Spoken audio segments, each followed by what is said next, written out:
ിലേക്ക് വരാം. ശ്രീ ഷാബു പ്രസാദ്, എന്ത് ഗ്യാരണ്ടിയാണ് മോദി കേരളത്തിന് മാത്രമായിട്ട് നൽകിയത് എന്നാണ് ശ്രീ CR നീലകണ്ഠൻ ചോദിക്കുന്നത്. ഇവിടെ 18 തവണ മോദിയുടെ ഗ്യാരണ്ടി എന്ന് മലയാളത്തിൽ അദ്ദേഹം പറയുകയുണ്ടായി. ഈ മോദിക്ക് ഗ്യാരണ്ടി എന്നുള്ളത് വടക്കേ ഇന്ത്യൻ സംസ്ഥാനങ്ങളിൽ വിജയകരമായിട്ടുണ്ട്. അത് നിയമസഭാ തെരഞ്ഞെടുപ്പുകളിൽ പ്രതിഫലിച്ചതുമാണ്. പക്ഷേ കേരളത്തിൽ ഇത് നേരത്തെ തന്നെ നടപ്പായിട്ടുള്ള പല പദ്ധതികളുമാണ് എന്ന് CR പറയുകയാണ്. അതൊരു പരിധിവരെ ശരിയുമാണല്ലോ.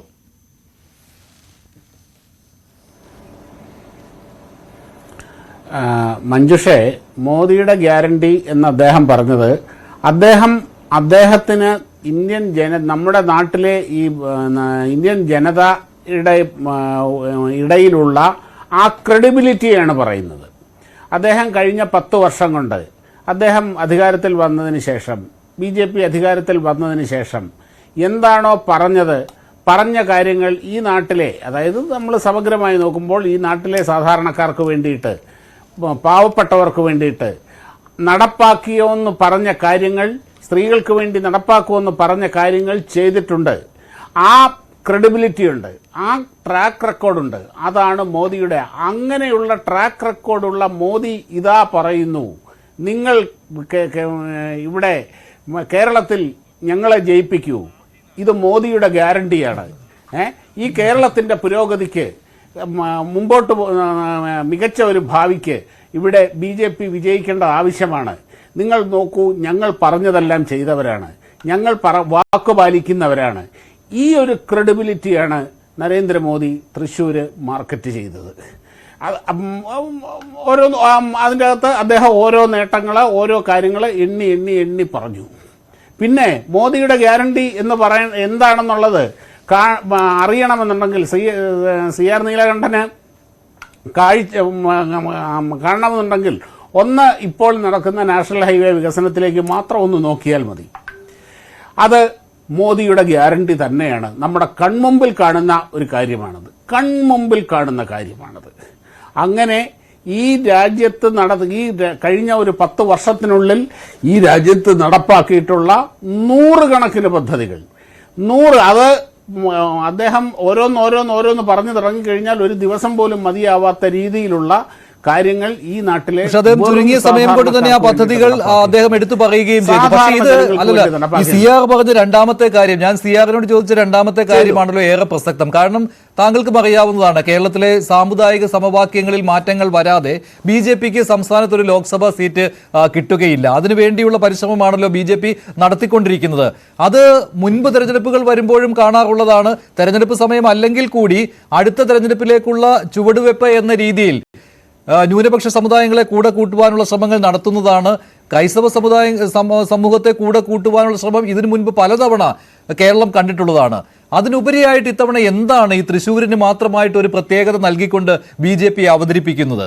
ഇപ്പോൾ പ്രധാനമന്ത്രിയുടെ വരവോടുകൂടി ഇതിനെന്തോ വലിയ ശക്തി കൈവന്നു എന്ന് അവകാശപ്പെടുകയും ഈ ഒരു ക്രിസ്മസ് വിരുന്ന് നൽകിയതിലൂടെ ക്രൈസ്തവ സഭ BJPക്കൊപ്പം ചേരുന്നു എന്ന രീതിയിലുള്ള പ്രചാരണം നടത്തുകയും ചെയ്യുന്നത്.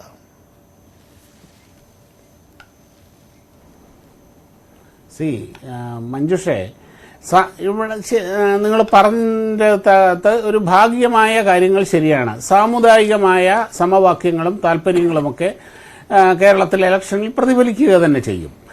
അതിനോടൊപ്പം തന്നെ ഒരുപക്ഷെ അതിനേക്കാൾ പ്രാമുഖ്യം ഈ പറഞ്ഞതുപോലെയുള്ള ജനക്ഷേമകരമായ പദ്ധതികൾ ഒരു സർക്കാരിൽ അല്ലെങ്കിൽ ഒരു പ്രധാനമന്ത്രിയിൽ, ഒരു പാർട്ടിയിലുള്ള വിശ്വാസം, വികസനം, കൺമുമ്പിൽ കാണുന്ന വികസനം, ഇങ്ങനെയുള്ള കാര്യങ്ങൾക്ക് കൂടുതൽ ഒരു ഊന്നൽ കൊടുക്കാനാണ് നരേന്ദ്രമോദി എപ്പോഴും ശ്രമിച്ചിട്ടുള്ളത്.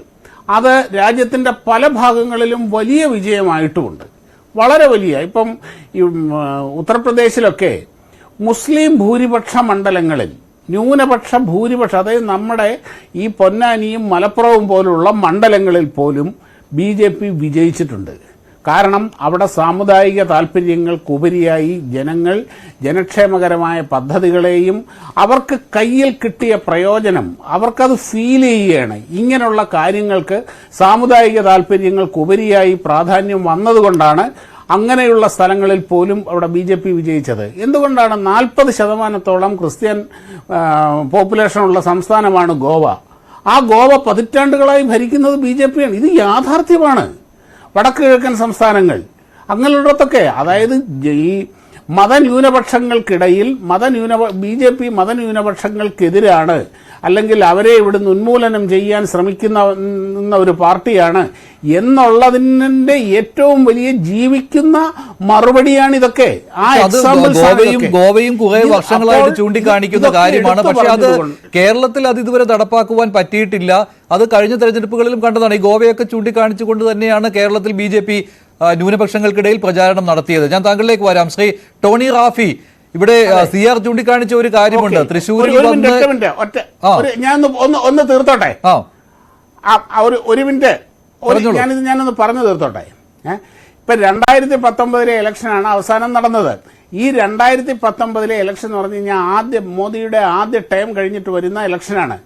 ആ സമയത്ത് മോദിയുടെ ആദ്യ ടേം എന്ന് പറയുന്നത് പദ്ധതികളുടെ ആ ഒരു നടപ്പാക്കാൻ പോകുന്ന പദ്ധതികളുടെയും തീരുമാനങ്ങളുടെയും ഒരു അടിത്തറ പാകൽ മാത്രമായിരുന്നു നടന്നത്. നമുക്ക് എടുത്ത് കാണിക്കാൻ പറ്റിയ വലിയ, ഇപ്പോൾ ഈ ഹൈവേ പോലെയോ റെയിൽവേ പോലെയുള്ള നേട്ടങ്ങൾ അന്നുണ്ടായിരുന്നില്ല. അതിൻ്റെയൊക്കെ ബേസ് ഇട്ട് വെച്ചിട്ടേ ഉണ്ടായിരുന്നുള്ളൂ.